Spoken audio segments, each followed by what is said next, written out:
కొన్నేళ్లు ఉన్నటువంటి నరేంద్ర మోడీ కేంద్ర ప్రధానమంత్రి ఉండి ఇప్పటి వరకు ఎలాంటి కార్యక్రమాలు చేయలేదు. నేను 3 సార్లు కలిశాను. ఒకసారి 42, ఒకసారి 64, 85 మంది. మేము అడిగినాం, అయ్యా మా జనాభా ఎక్కున్నది, ఒక సెపరేట్ మినిస్ట్రీ ఇవ్వాలన్నాం, ఇవ్వలేదు. పోనీ కులగన జరుగుపని అన్నాం. రాజ్నాథ్ సింగ్ 2008లో చేస్తాన్నాడు, ఆయన కూడా మర్చిపోయాడు. కానీ మా రాహుల్ గాంధీ ఆ కుటుంబంలో ఉన్నది, ఇందిరాగాంధీ కుటుంబంలో సోషల్ జస్టిస్. ఆనాడు దున్నేవాడికే భూ సంస్కరణ అమలు చేశారు. అదేవిధంగా బ్యాంకు నేషనలైజ్ చేశారు. 20 పాయింట్ ప్రోగ్రాం పెట్టి బడుగు బలైన వర్గాలను పైకి తీసుకొచ్చిన ఆలోచన ఆ కుటుంబంలో ఉన్నది. దాని గురించే రాహుల్ గాంధీ కన్యాకుమారి నుంచి కశ్మీర్ వరకు మ్యారథాన్ వాకింగ్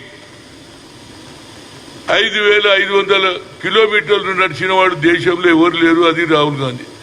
అయినా ఆయన గెలవకపోయినా అపోజిషన్ లీడర్ అయ్యిండు. కానీ ఆయన ఆలోచనలో మార్పు లేదండి. ఇవాళ చూడండి, invitation meeting of advisory council AICC OBC department అని అందరు సీనియర్ల లీడర్లు, అది ఎవరు అశోక్ గెహ్లాట్ కానీ, సచిన్ పైలట్ కానీ, వీరప్ప మౌలి కానీ ఈ విధంగా చెప్పుకోకపోతే, అదే విధంగా సిద్ధరామయ్య గారు లెటర్ పంపిరు నాకు 15వ తేదీన సాయంత్రం 6 గంటలకు అడ్వైజరీ ఏ విధంగా బడుగు బలైన వర్గాలను పైకి తీసుకురావాలని మీ ఆలోచన చెప్పమని రాహుల్ గాంధీ సందేశం ఇవాళ సిద్ధరామయ్య గారు ఇచ్చారు. నేను వెళ్తున్నా. అంటే ఇప్పటికి కూడా కొందరికి అనుమానం ఉన్నది. ఎంతసేపటికి ఈ రాష్ట్రంలో ఏకైక నాయకుడు అయినటువంటి రేవంత్ రెడ్డి చిత్తశుద్ధితో అసెంబ్లీలో బిల్లు పెట్టాడు, కేబినెట్ లో నిర్ణయం తీసుకున్నాడు. ఆ తర్వాత 150 కోట్లు ఏది బడ్జెట్ పెట్టి ఇవాళ కులగన జరిపితే ఇంకా అనుమానాలే ఉన్నాయి. రోజు ఒకటి స్టేట్మెంట్ ఇస్తున్నాడు. కులగన జరగాలంటే ఆఖరికి ఆమె ఎవరు కవిత గారట రైళ్ల ముందు పండుకుంటుందట. ఎందుకు పండుకుంటావు తల్లి నువ్వు? మేము చేయనంటే వండుకోవాలి. ఇది కేవలం పొలిటికల్ మైలేజ్ తప్పితే చిత్తశుద్ధి మాకున్నది. నేను ఓబీసీ ఎంపీస్ కన్వీనర్ గా గతంలో మా కాన్సెప్ట్ చూడండి, సుప్రీంకోర్టు కొట్టేసింది. ఐఐఎంలో రిజర్వేషన్ లేదని చెప్తే there is no next alternate only parliament అన్నా. సోనియా గాంధీ దగ్గరికి పోయా, అమ్మా మాకు అన్యాయం జరుగుతుంది, మేము లోకల్లో చదువుతాం, తమిళ్, తెలుగు, మలయాళం, ఒరియా, కానీ మాకు talent is not anybody's property madam. మాకు అవకాశాలు ఇస్తే మేము కూడా ఐఐటీలో, అదే ఆల్ ఇండియా ఇన్స్టిట్యూట్ మెడికల్ డాక్టర్లు అయితే, ఇంజనీర్లు అయితే ఏం చేయాలన్నది ఏం లేదు. ఓన్లీ ఆల్టర్నేటివ్ పార్లమెంట్ లో బిల్లు పెట్టండి. ఎట్లా సపోర్ట్ చేయరు? అన్ని పార్లమెంట్ సెగ్మెంట్ల అసెంబ్లీలో బీసీ, ఎస్సీ, ఎస్టీల మైనార్టీ ఎక్కువ శాతం ఉంది కాబట్టి రాహుల్ గాంధీ కూడా ఏమన్నాడు, 90% జనానికి అన్యాయం జరుగుతుంది అంటున్నాడు. 10% ఎంజాయ్ చేస్తున్నారు ఈవెన్ అఫీషియల్లో కూడా, ఈవెన్ జ్యుడిషియరీలో కూడా.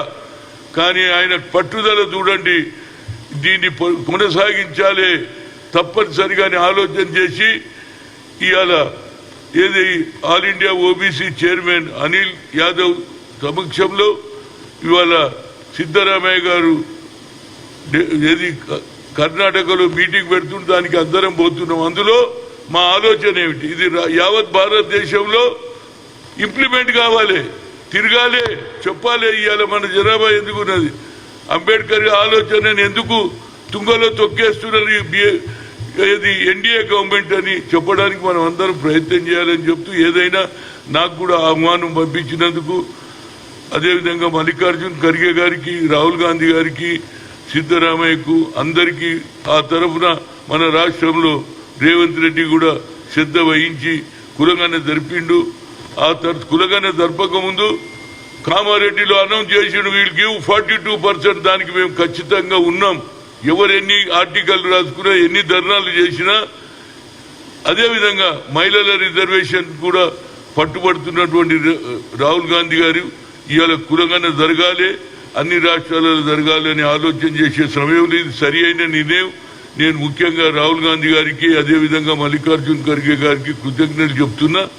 దీంతో పాటు ఇవాళ మన ఏదైతే నిన్న మొన్న జరిగినటువంటి ఎల్బీ స్టేడియంలో సామాజిక న్యాయం మీద బహిరంగ సభ గ్రాండ్ సక్సెస్ అయింది. ప్రతి ఊర్ల నుంచి వచ్చిన భజను మేము డబ్బులు పెట్టలే, లారీలు పెట్టలే, ఎవరికి వాడు. ఎందుకంటే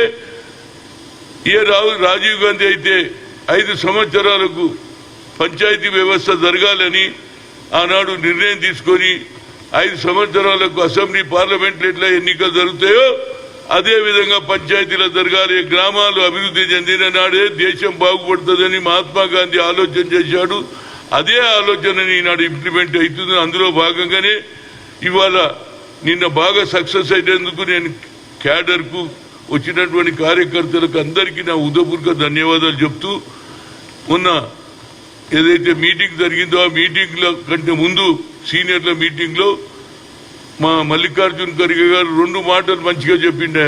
అయ్యా, ఫస్ట్ ఆఫ్ ఆల్ ఎవరి మీద అయితే కేసులు ఉన్నాయో అవన్నీ తీసేయాలి అన్నాడు.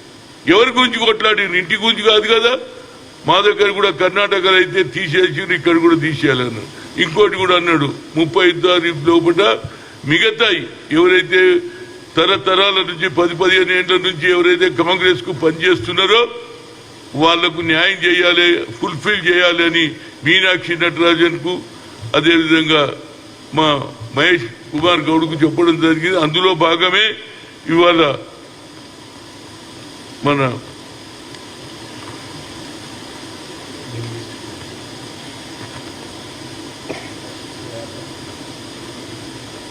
రాజేష్ కుమార్ అగర్వాల్ ను, ఎందుకంటే ఇంతకుముందు మన అమ్మాయి పేరు ప్రేమ్లత అగర్వాల్ ఉండే లింగ్విస్టిక్ మైనార్టీ, మన వాడు వీళ్ళ నాయన రోషన్ లాల్ గారు ఎప్పటి నుంచో కాంగ్రెస్, ఈయన కూడా ఎప్పటి నుంచో ఉన్నాడు.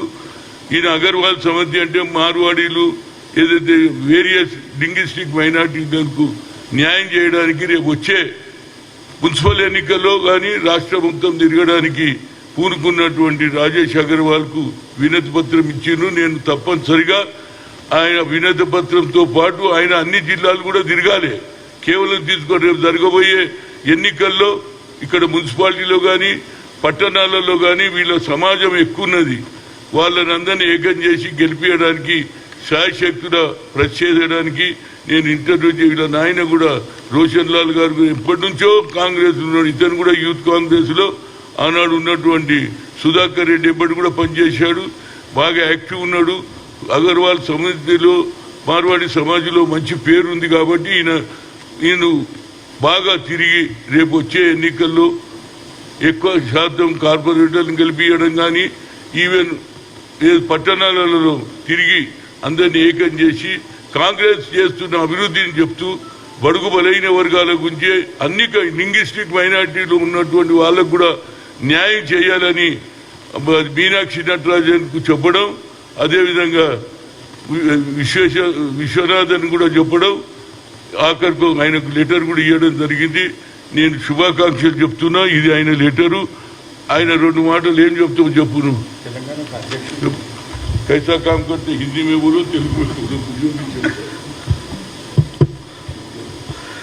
ఫస్ట్ ఆఫ్ ఆల్ నేను వి హనుమంతరావు గారికి, రెస్పెక్టెడ్ మహేష్ గౌడ్ గారికి, మీనాక్షి నటరాజన్ మేడం గారికి, విశ్వనాథం గారికి, और डायनामिक चीफ मिनिस्टर